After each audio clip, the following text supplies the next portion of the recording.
বৈবাহিক ধর্ষণের কথা বলা আছে, একই জিনিস 9 নম্বর এবং 70 নম্বর পৃষ্ঠায় আছে। বৈবাহিক ধর্ষণ এটা এমন এক শয়তানি, এটা হলো বিবাহ ব্যবস্থাপনা ধ্বংসের, বন্ধ করার সবচেয়ে বড় পায়তারা। এমনিতেই দাম্পত্য কলহ ঘরে ঘরে, চুন থেকে পান থেকে নুন খসলেই স্বামী স্ত্রীর মধ্যে ঝগড়া বিবাদ, সেখান থেকে বিচ্ছেদ হয়ে যাচ্ছে, সংসারগুলো ভেঙে খানখান হয়ে যাচ্ছে। এরপরে আবার নতুন করে বৈবাহিক ধর্ষণের আইন যখন হবে, তখন কি হবে?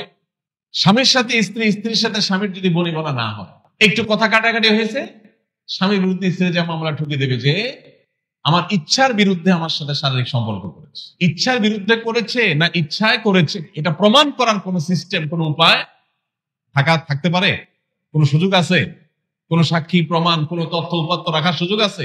তাহলে কেন এটা চাচ্ছে? এটা চাচ্ছে হলো ঘরে ঘরে প্রত্যেকটা ফ্যামিলিতে যুদ্ধ বাঁধাবার জন্য, প্রত্যেকটা সংসারে অশান্তি সৃষ্টি করবার জন্য।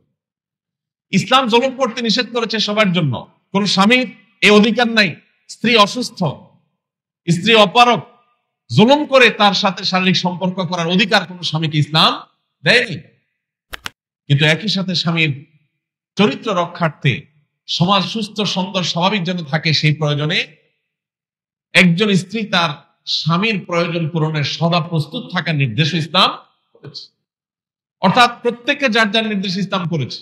এখানে স্বামী স্ত্রী পরস্পরের মধ্যে স্বামী স্ত্রী সুলভ জোড়াজুড়ি, এটা সকল সমাজে, সকল সংসারের সকল মানুষের কাছে স্বীকৃত।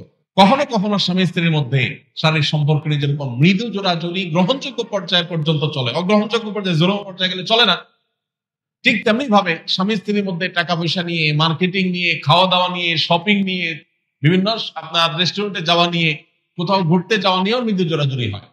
এখন কোন স্ত্রী যদি তার স্বামীর পকেট থেকে টাকা নেয়, অনেক সময় টানাটানি হয়, হাতাহাতি হয়, মৃদু জোড়াজুড়ি হয়, এগুলো স্বামী স্ত্রী সুলভ, বন্ধু সুলভ জোড়াজুড়ি। স্বামী হয়তো রেস্টুরেন্টে যেতে চাচ্ছে না, স্ত্রী বলছে হ্যাঁ জামা গায়ে দাও, বের হওয়া, তোমাকে যেতেই হবে আজকে। ইচ্ছার বাইরে একটু জোর করেই নিয়ে গেল।